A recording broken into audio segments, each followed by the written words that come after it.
قل إن كنتم تحبون الله فاتبعوني يحببكم الله।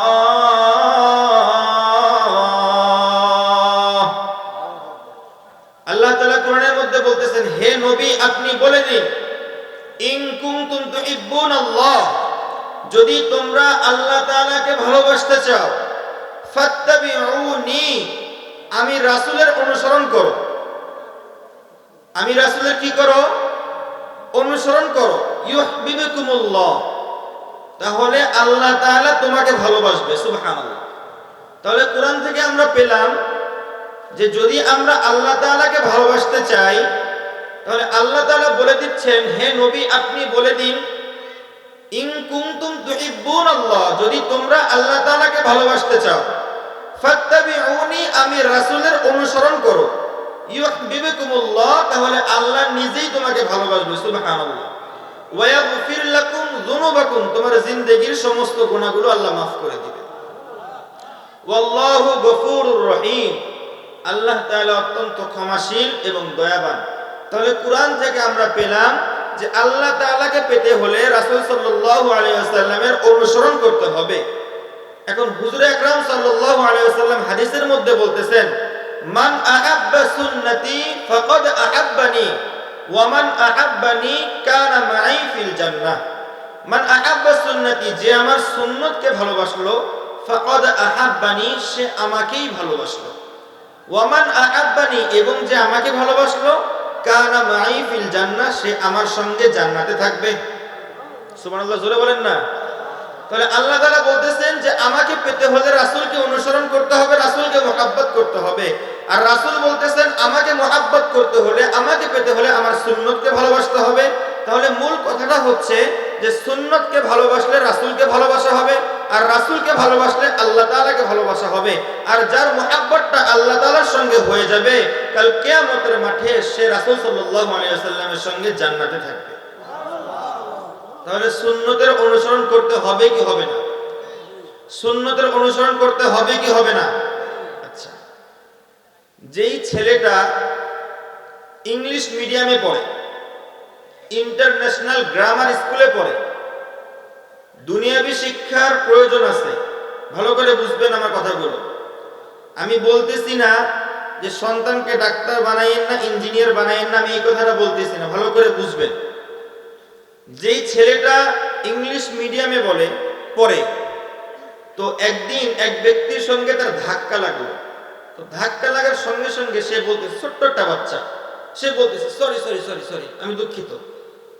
তাহলে এই যে 5 থেকে 6 বছরের একটা বাচ্চা একজনের সঙ্গে ধাক্কা লাগার কারণে সে কি বলতেছে? আওয়াজ দিয়ে বলেন, কি বলতেছে? সরি বলতেছে। এই সরি শব্দটা বাংলা না ইংলিশ? আওয়াজ দিয়ে বলেন, বাংলিশ না ইংলিশ? ইংলিশ শব্দ। তাহলে সে বুঝলো যে তার সঙ্গে ধাক্কা লাগার কারণে তাকে আমার সরি বলা লাগতেছে। আচ্ছা, তাকে জিজ্ঞাসা করেন তো, বাবা ঘুমাইলে কোন দোয়াটা পড়তে হয় এটা কি জানো? সে বলতে পারবে। ঘুম থেকে উঠলে কোন দোয়াটা পড়তে হয় বলতে পারবে। বাথরুমে গেলে কোন দোয়াটা বলতে হয় পড়তে পারবে। তাহলে এই শিক্ষাটা দেওয়া হয় কওমি মাদ্রাসায়। আপনি কওমি মাদ্রাসার নুরানি খানার একটা ছাত্রকে জিজ্ঞাসা করেন, বাবা ওযুর সুন্নত কয়টা? বলতে পারবে কি পারবে না? বাবা মসজিদ যাওয়ার সুন্নত কয়টা? মসজিদ যাওয়ার দোয়া কি? ঘুমানোর দোয়া কি? ঘুম থেকে ওঠার দোয়া কি? বাথরুমে যাওয়ার দোয়া কি? বাথরুম থেকে বের হওয়ার দোয়া কি? গোসলের ফরজ কয়টি? ওযুর ফরজ কয়টি? ওযুর সুন্নত কয়টি? প্রত্যেকটা জিনিস সে বলতে পারবে। কেন? তাকে ছোট থেকেই শিক্ষাটা দেওয়া হয়। তাকে ছোট থেকেই শিক্ষাটা দেওয়া হয়। তাহলে আপনি ডাক্তার বানান, ইঞ্জিনিয়ার বানান, বড় পুলিশ অফিসার বানান, কোনো আপত্তি নাই।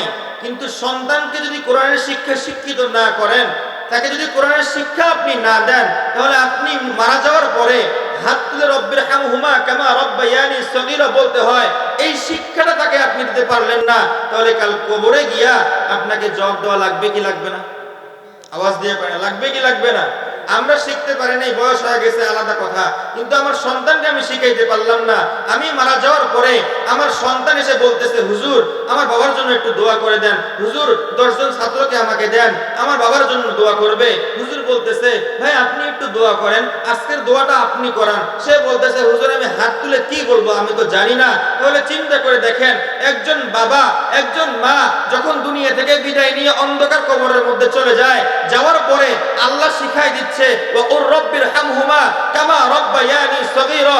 এই কথা বলার মতো যোগ্যতা আমার মধ্যে পয়দা হয় নাই, এই দোয়া করার মতো যোগ্যতা আমার মধ্যে পয়দা হয় নাই। আমার সন্তানকে ডাক্তার বানাইলাম, ইঞ্জিনিয়ার বানাইলাম, বড় পুলিশ অফিসার বানাইলাম, বড় মন্ত্রী বানাইলাম, মিনিস্টার বানাইলাম। তাহলে কান খুলে শুনে রাখেন, আজকে আপনার সন্তানকে কোরআনের শিক্ষা না দেওয়ার কারণে, ইসলামের শিক্ষা না দেওয়ার কারণে, রাসূলের সুন্নাত না শেখানোর কারণে কাল কিয়ামতের ময়দানে আপনাকে অবশ্যই কাঠগড়ায় দাঁড়াইতে হবে।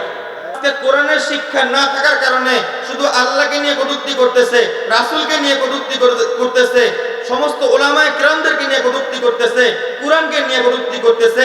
শুধু একটাই কারণ, তার মধ্যে কোরআনের শিক্ষা নাই, তার মধ্যে কোরআনের শিক্ষা নাই।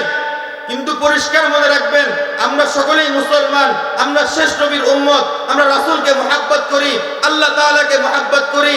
আল্লাহ তাআলার এই জমিনের মধ্যে আল্লাহকে নিয়ে কটূক্তি করবে, রাসূলকে নিয়ে কটূক্তি করবে, কোরআনকে নিয়ে কটূক্তি করবে, খোদার কসম করে বলতেছি জিহ্বা টেনে ছিঁড়ে ফেলা হবে। তারা এক নম্বরের নাস্তিক, এক নম্বরের কাফের। কারণ আল্লাহকে নিয়ে কটূক্তি করবে, এটা কোনো উলামায়ে কেরাম সহ্য করবে না, কোনো মুসলমানের সন্তান সহ্য করবে না। রাসূলকে নিয়ে কটূক্তি করবে, এটা কেউ সহ্য করবে না। এই জন্য মাথায় কাফনের কাপড় বেঁধে সবসময় প্রস্তুত থাকবেন। আল্লাহকে নিয়ে কটূক্তি করবে, কোনো চিন্তা করার দরকার নাই, ডাইরেক্ট অ্যাকশন, একদম ডাইরেক্ট অ্যাকশন। কারণ সে হচ্ছে নাস্তিক। কিসে? সে নাস্তিক। নাস্তিকতা নিপাত যাক, দিন ইসলাম জিন্দাবাদ, কোটি প্রাণের একই আওয়াজ। খোদাদ্রোহী ছাড় পাবে না, এই বাংলায় ঠাঁই হবে না, মুসলমানরা জেগেছে আজ। নাস্তিকতা নিপাত যাক, দিন ইসলাম জিন্দাবাদ, কোটি প্রাণের একই আওয়াজ। খোদাদ্রোহী ছাড় পাবে না, এই বাংলায় ঠাঁই হবে না, মুসলমানরা জেগেছে আজ। ও জোর কদমে সামনে চলো, বজ্রকণ্ঠে আওয়াজ তোলো, সবাই মিলে একই তালে দাও না স্লোগান, নারায়ে তাকবীর, নারায়ে তাকবীর। দিন ইসলাম, দিন ইসলাম জিন্দাবাদ, জিন্দাবাদ। ইসলামেরই জন্য দেশের হয়েছে জন্ম, ইসলামের বিরুদ্ধে গেলে দেশ হবে ভিন্ন। ঠিক কিনা? একটু আওয়াজ দিয়ে বলেন না ভাই, ঠিক কিনা? ইসলামেরই জন্য দেশের হয়েছে জন্ম, ইসলামের বিরুদ্ধে গেলে দেশ হবে ভিন্ন। ইসলামের বিরুদ্ধে যারা নিয়েছো অবস্থান, এই বাংলায় ঠাঁই হবে না, যাও ভিন্ন স্থান। ও জোর কদমে সামনে চলো, বজ্রকণ্ঠে আওয়াজ তোলো, সবাই মিলে একই তালে দাও না স্লোগান, নারায়ে তাকবীর, নারায়ে তাকবীর। দিন ইসলাম, দিন ইসলাম জিন্দাবাদ, জিন্দাবাদ। দিন ইসলাম, দিন ইসলাম জিন্দাবাদ, জিন্দাবাদ। চলবে তো? চলবে তো ইনশাআল্লাহ? চলবে তো ইনশাআল্লাহ? আল্লাহ তাআলা সূরাতুল মায়েদা 51 নম্বর আয়াতের মধ্যে বলেন, ইয়া আইয়ুহাল্লাযীনা আমানু লা তাত্তাখিযুল ইয়াহুদা ওয়ান নাসারা আউলিয়া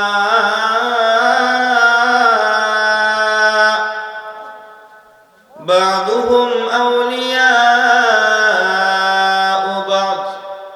আল্লাহ তাআলা সূরাতুল মায়েদার 51 নম্বর আয়াত 6 নম্বর পারার 16 নম্বর পৃষ্ঠার শুরুতে আল্লাহ তাআলা বলতেছেন, ইয়া আইয়ুহাল্লাযীনা আমানু, হে ঈমানদারগণ, লা তাত্তাখিযুল ইয়াহুদা ওয়ান নাসারা আউলিয়া, ইহুদি এবং নাসারাদেরকে বন্ধু হিসেবে গ্রহণ করিও না। ইহুদি নাসারাদেরকে কি করিও না? বন্ধু হিসেবে গ্রহণ করো না।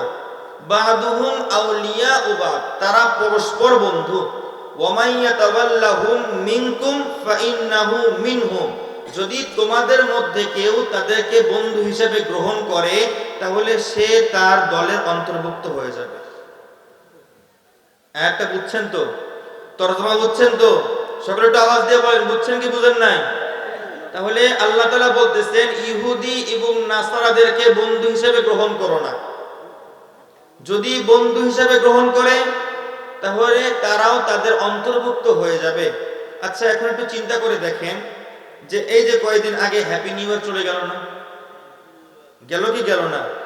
যারা এই হ্যাপি নিউ ইয়ারের মধ্যে 31st নাইটে যারা পিকনিকের আয়োজন করেছে, যারা আতশবাজি ফুটাইছে, এরকম হই হুল্লোড় করছে, গান বাজনা বাজাইছে, আচ্ছা আপনারা বলেন তো এটা কি মুসলমানদের প্রথা নাকি খ্রিস্টানদের প্রথা? একটু আওয়াজ দিয়ে বলেন।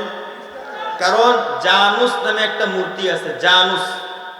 এই মূর্তির দুই দিকে মুখ, সামনে একটা পিছনে একটা মুখ। এই জানুস মূর্তির পূজা তারা করে। রোমানিয়ানরা এই জানুস মূর্তির পূজা করার কারণে তারা এই জানুয়ারি মাসের নামকরণ করছে। তারা এই জানুয়ারি মাসের নামকরণ করছে জানুস মূর্তি থেকে, যার কারণে তারা এই জানুয়ারি মাসের 1 তারিখে তারা উদযাপন করে। তাহলে আমরা যারা তাদেরকে অনুসরণ করে এই দিনটাকে উদযাপন করতেছি, আমরা কি মুসলমানদের অন্তর্ভুক্ত না খ্রিস্টানের অন্তর্ভুক্ত? তাহলে বন্ধু কাকে বানাইলাম? শুধু এটার মধ্যে নয়, আপনারা খেয়াল করবেন আমাদের অনেকেরই চুল দেখবেন দুই সাইডে সমান, সামনে বড়, আছে না নাই? পিছনে আবার ঘোড়ার লেজের মতো, আছে না নাই এরকম? আচ্ছা, এটা কি মুসলমানদের প্রথা? এটা কি মুসলমানদের কাজ? তাহলে সামনে চুল বড় রাখা, দুই সাইডে আবার বিট লাগায় দেয়। ভাই এরকম কেন করলাম? ভাই নেইমারের দেখছি তো, মেসির দেখছি তো, এই জন্য করছি। কি আছে না নাই এরকম? তাহলে মোহাব্বতটা কার সঙ্গে হইলো? ইহুদি খ্রিস্টানের সঙ্গে মোহাব্বতটা হইলো কি হইলো না? হইলো কি হইলো না? রাসূলের হাদিস অনুযায়ী মান তাশাব্বাহা বিকওমিন ফাহুয়া মিনহুম, যেই জাতি যার সঙ্গে সাদৃশ্য রাখে সে তার অন্তর্ভুক্ত হয়ে যায়। যেই জাতি যার সঙ্গে সাদৃশ্য রাখে সে তার অন্তর্ভুক্ত হয়ে যায়। তাহলে আমার মোহাব্বত যদি ইহুদি খ্রিস্টানের সঙ্গে হয়, আমার সাদৃশ্য যদি ইহুদি খ্রিস্টানের সঙ্গে হয়, তাহলে রাসূলের হাদিস অনুযায়ী কাল কিয়ামতের মাঠে আমার হাসরটা কার সঙ্গে হবে? আওয়াজ দিয়ে বলেন, খ্রিস্টানের সঙ্গে হবে কি হবে না? তাহলে শুরুতে যেই কথাটা বলছি যে রাসূল, আল্লাহকে পাইতে হলে রাসূলকে ভালোবাসতে হবে, রাসূলকে ভালোবাসতে হলে রাসূলের সুন্নতকে মানতে হবে। তাহলে যেইভাবে চুল কাটলে রাসূলের সুন্নতকে অনুসরণ করা হবে, যেইভাবে জীবনকে পরিচালিত করলে রাসূলের সুন্নতকে অনুসরণ করা হবে, যেইভাবে নিজের জীবনটাকে যেই রঙে রঙিন করলে রাসূলের সুন্নত মোতাবেক হবে, আমাদের সেটা করা দরকার আছে না নাই? আওয়াজ দিয়ে বলেন, দরকার আছে না নাই? করব তো ইনশাআল্লাহ। আমাদের জীবনের সমস্ত কাজ রাসূলের সুন্নত মোতাবেক সাজাবো তো ইনশাআল্লাহ। আমাদের জীবনের প্রত্যেকটা চলাচল, আমাদের প্রত্যেকটা কাজ আল্লাহর হুকুম অনুযায়ী, রাসূলের আদর্শ অনুযায়ী, রাসূলের সুন্নতে রঙের রঙিন করব তো ইনশাআল্লাহ। করব তো ইনশাআল্লাহ। হাত তুলে দেখাই একবার যে নিয়ত আছে ইনশাআল্লাহ। আল্লাহ তাআলা সকলের হাতগুলো কবুল ও মঞ্জুর করুক।